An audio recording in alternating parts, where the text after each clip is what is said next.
Assalamualaikum warahmatullahi wabarakatuh.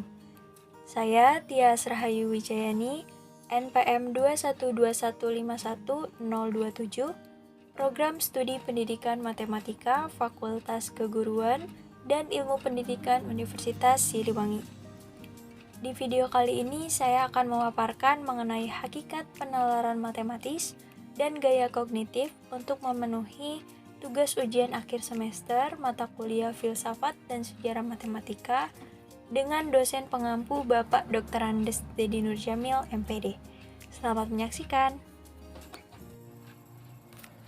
Adapun yang akan dibahas, yang pertama ada definisi penalaran matematis, yang kedua ada indikator penalaran matematis, yang ketiga ciri-ciri penalaran matematis, yang keempat jenis-jenis penalaran matematis. Yang kelima, definisi gaya kognitif. Yang keenam, indikator gaya kognitif. Yang ketujuh, ciri-ciri gaya kognitif. Dan yang kedelapan, jenis-jenis gaya kognitif. Langsung saja kita masuk ke poin yang pertama, yaitu ada definisi penalaran matematis. Berikut definisi penalaran matematis menurut para ahli. Yang pertama, menurut Matt Glossary dalam Azmi tahun 2013, halaman 11 menyatakan, penalaran matematis adalah berpikir secara logis dalam menyelesaikan masalah matematika. Berpikir logis ini diartikan sebagai berpikir menurut suatu pola tertentu atau menurut logika tertentu dalam menyelesaikan masalah. Kemudian yang kedua, menurut Littner tahun 2008, juga mendefinisikan penalaran matematis sebagai garis pemikiran atau cara berpikir yang diadopsi untuk menghasilkan pernyataan dan kesimpulan untuk menyelesaikan masalah. Karena setiap individu mempunyai cara tertentu dalam memproses suatu permasalahan. Kemudian yang ketiga, menurut Brody tahun 2010, menyatakan bahwa penalaran matematis adalah penalaran mengenai objek matematika. Objek matematika dalam hal ini adalah objek-objek dasar yang sering dipelajari dalam matematika yang meliputi fakta, konsep, operasi, atau relasi dan prinsip. Seseorang dikatakan melakukan penalaran matematis menurut Anjar dan Sembiring dalam Mulia tahun 2014, halaman 14, jika dia dapat melakukan hal-hal berikut. Yang pertama, validasi, yaitu menerapkan dan menguji suatu pernyataan pada kasus-kasus khusus tertentu. Yang kedua, konjektur, yaitu membuat dugaan yang berdasarkan penalaran logika ataupun fakta. Kemudian yang ketiga, deduksi, yaitu mencari dan membuktikan akibat-akibat yang diimplikasikan oleh suatu pernyataan. Yang keempat, justifikasi, yaitu membuktikan suatu pernyataan dengan didasarkan pada definisi, teorema, atau lemma yang sudah dibuktikan sebelumnya. Kemudian yang kelima, eksplorasi, yaitu mengutak-ngatik segala kemungkinan. Berdasarkan beberapa pendapat ahli di atas, melalui analisis sintesis, dapat disimpulkan bahwa penalaran matematis adalah suatu aktivitas atau proses penarikan kesimpulan yang ditandai dengan adanya langkah-langkah proses berpikir yang berbeda-beda dari setiap individu. Penalaran matematis ini juga tentunya bertujuan untuk memecahkan suatu masalah. Seseorang yang melakukan penalaran matematis memiliki kemampuan untuk melakukan validasi, konjektur, deduksi, justifikasi, dan eksplorasi. Selanjutnya, poin kedua yaitu indikator penalaran matematis. Indikator penalaran matematis menurut Departemen Pendidikan Nasional dalam Peraturan Dikdasmen nomor 506/C/PP/2004 atau Wardani tahun 2008 pada halaman 14 adalah sebagai berikut. Aspek yang pertama yaitu mengajukan dugaan. Siswa dapat memikirkan atau merumuskan suatu kebenaran sebelum dilakukan analisis. Aspek yang kedua, melakukan manipulasi matematika. Siswa dapat melakukan proses rekayasa matematika untuk memudahkan suatu perhitungan. Aspek yang ketiga, menyusun bukti, memberikan alasan atau bukti terhadap kebenaran solusi. Siswa dapat memberikan penguatan pada suatu pernyataan yang sudah diketahui kebenarannya. Aspek yang keempat yaitu menarik kesimpulan dari suatu pernyataan yang ada. Siswa dapat menarik kesimpulan dari hasil akhir yang diperoleh yang dijadikan sebagai kesimpulan tersebut. Kemudian aspek yang kelima, memeriksa kesahihan suatu argumen. Siswa dapat menyelidiki tentang kebenaran dari suatu pernyataan yang ada. Kemudian aspek yang keenam, yaitu menemukan pola atau sifat dari gejala matematis untuk membuat generalisasi. Siswa dapat menemukan pola atau cara dari suatu pernyataan yang ada, kemudian mampu menggunakan pola-pola yang sudah ditemukan untuk menyelesaikan permasalahan sehingga tercapai tujuan yang akan dicapai. Kesimpulan akhir yang diperoleh dari keseluruhan proses kemudian diidentifikasi dan digeneralisasi dalam suatu proses yang disebut generalizing. Poin yang ketiga itu ada ciri-ciri penalaran matematis. Menurut Suherman tahun 2005, pada halaman 159, penalaran matematis atau penalaran matematika adalah suatu kegiatan menyimpulkan fakta, menganalisa data, memperkirakan, menjelaskan, dan membuat suatu kesimpulan. Sebagai kegiatan berpikir, penalaran mempunyai ciri-ciri sebagai berikut. Yang pertama, adanya suatu pola pikir yang secara luas disebut logika. Dengan kata lain, tiap penalaran mempunyai sistem berpikir formal sendiri-sendiri untuk menarik kesimpulan. Yang kedua, proses berpikir bersifat analitik. Penalaran adalah suatu kegiatan berpikir yang menggunakan logika alamiah. Proses bernalar terbagi menjadi penalaran deduktif dan penalaran induktif. Selanjutnya, poin yang keempat yaitu jenis-jenis penalaran matematis. Sumarno pada tahun 2013 menyatakan bahwa secara garis besar penalaran matematis dapat digolongkan pada dua jenis, yaitu penalaran induktif dan penalaran deduktif. Beberapa penalaran induktif adalah penalaran analogi, generalisasi, estimasi, atau memperkirakan jawaban dan proses solusi dan menyusun konjektur. Penalaran induktif di atas dapat tergolong pada berpikir matematis tingkat rendah atau tinggi tergantung pada kekomplekan situasi yang terlibat. Sedangkan beberapa penalaran deduktif diantaranya adalah melakukan operasi hitung, menarik kesimpulan logis, memberi penjelasan terhadap model, fakta, sifat, hubungan atau pola, mengajukan lawan, contoh, mengikuti aturan inferensi, memeriksa validitas argumen, menyusun argumen yang valid, merumuskan definisi, dan menyusun pembuktian langsung, pembuktian tak langsung, dan pembuktian dengan induksi matematik. Berikut merupakan contoh soal kemampuan penalaran matematis dalam memecahkan masalah trigonometri yang mengukur indikator kemampuan penalaran induktif.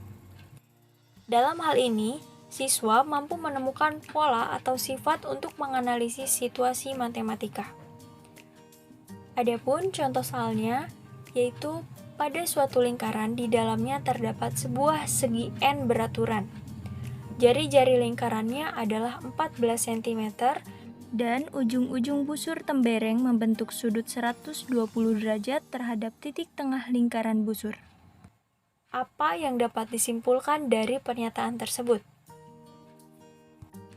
Yang pertama, siswa dapat menggambar sebuah lingkaran dan segitiga dengan panjang jari-jari 14 cm. Nah, lingkaran di dalamnya terdapat sebuah segi N beraturan. Segi N beraturan yaitu segitiga, segi 4, segi 5, dan seterusnya. Misalkan, ambil segitiga beraturan di dalam lingkaran dengan jari-jari lingkaran 14 cm dan ujung-ujung tembereng membentuk sudut 120 derajat. Adapun diketahui jari-jarinya adalah 14 cm dan sudutnya 120 derajat. Maka dari itu bisa didapatkan panjang tali busur dengan menggunakan aturan sinus. Diketahui sudut C sama dengan 120 derajat, sudut A sama dengan sudut B yaitu 30 derajat, panjang AC sama dengan panjang BC yaitu 14 cm. AB dibagi sin C sama dengan AC dibagi sin B. AB dibagi sin 120 derajat sama dengan 14 dibagi sin 30 derajat. Maka dari itu didapatkan AB sama dengan 14 dikali sin 120 derajat dibagi sin 30 derajat. Didapatkan 14 dikali setengah akar 3 dibagi setengah.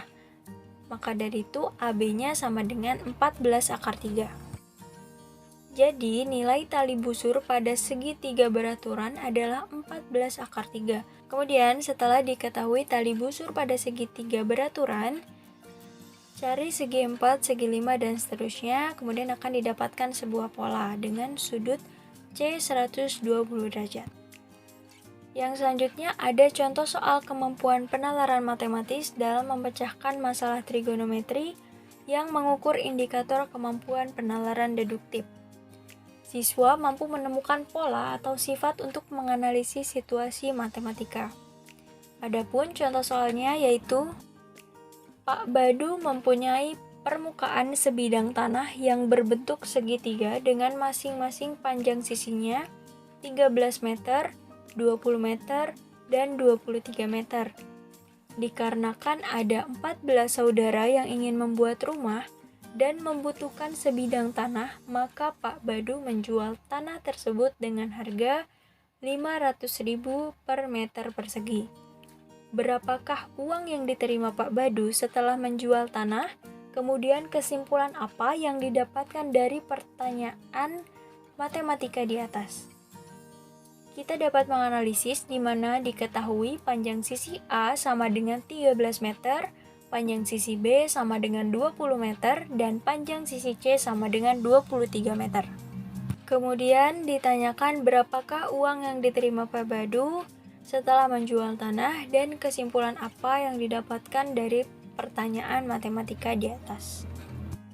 Adapun jawabannya yaitu kita tuliskan dulu rumus dari luas, yaitu akar dari S dikali S dikurangi A dikali S dikurangi B dikali S dikurangi C. Nah, kita telah mengetahui nilai A, B, dan C-nya. Kemudian kita menghitung dulu nilai S-nya. S sama dengan setengah dikali A ditambah B ditambah C. S sama dengan setengah dikali 13 ditambah 20 ditambah 23 meter. S sama dengan setengah dikali 56 meter. Maka diketahui S-nya sama dengan 28 meter. Kemudian selanjutnya kita mencari luas segitiga ABC, yaitu menggunakan rumus yang telah diketahui tadi. Luas segitiga ABC sama dengan akar dari 28 dikali 28 dikurangi 13 dikali 28 dikurangi 20 dikali 28 dikurangi 23. Maka diketahui luas segitiga ABC sama dengan akar 28 dikali 15 dikali 8 dikali 5. Luas segitiga ABC sama dengan akar dari 420 dikali 40. Nah, luas segitiga ABC sama dengan akar dari 16.800. Maka diketahui luas dari segitiga ABC sama dengan 129,615 meter persegi. Maka dari itu, uang yang dibayar untuk membeli tanah dengan luas 129,615 meter persegi itu tinggal dikalikan dengan 500.000. Maka didapatkan 64.807.500. Jadi, Pak Badu mempunyai tanah seluas 129,615 meter persegi dan uang yang diterima Pak Badu adalah 64.807.500 dari panjang sisi tanah yang telah diketahui.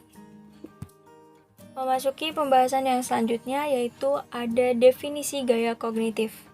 Nah, menurut Rahmatina tahun 2014, halaman 63, gaya kognitif merupakan karakteristik seseorang dalam menerima, menganalisis, dan merespon suatu tindakan kognitif yang diberikan.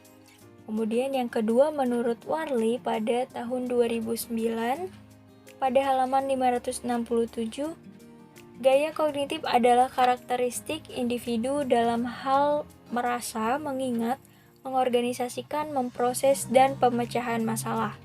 Kemudian yang ketiga, menurut Woolfolk, gaya kognitif adalah suatu cara yang berbeda untuk melihat, mengenal, dan mengorganisasikan informasi.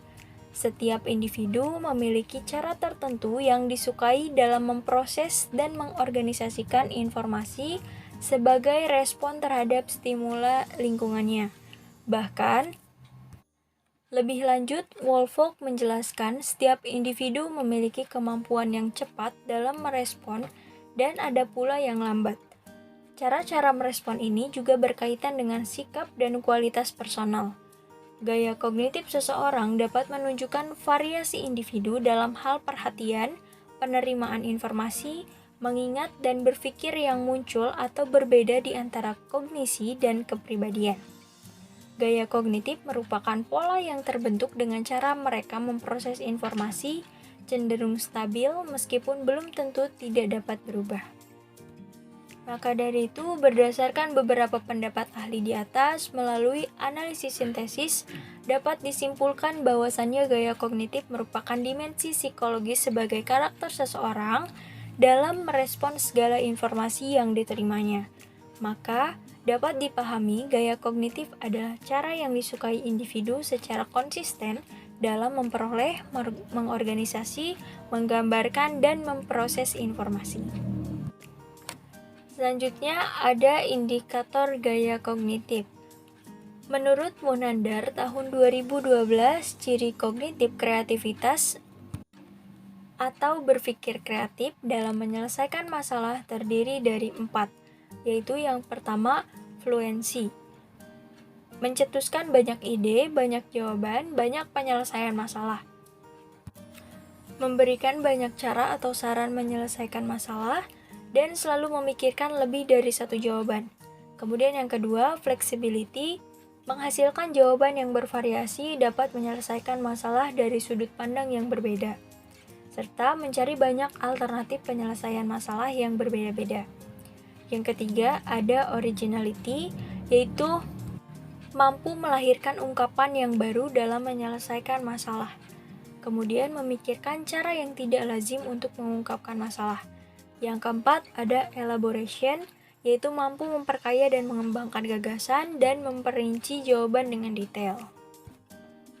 Selanjutnya, ada jenis-jenis gaya kognitif. Berdasarkan perbedaan aspek psikologis, yaitu ada field independent. Individu FI memandang persoalan secara analitis, mampu menganalisis dan mengisolasi rincian yang relevan, mendeteksi pola, dan mengevaluasi secara kritis suatu persoalan. Yang kedua itu ada field dependent. Individu FD cenderung bekerja dengan motivasi eksternal, yaitu mencari bimbingan dan petunjuk dari orang lain. Adapun jenis-jenis gaya kognitif berdasarkan waktu pemahaman konsep, yaitu yang pertama ada impulsif. Membutuhkan waktu yang cukup cepat dalam menyelesaikan masalah, dan ketelitiannya dalam membuat rencana penyelesaian masalah kurang baik. Yang kedua ada reflektif, yaitu membutuhkan waktu yang lama dalam menyelesaikan masalah, dan ketelitiannya dalam membuat rencana penyelesaian masalah sangat baik.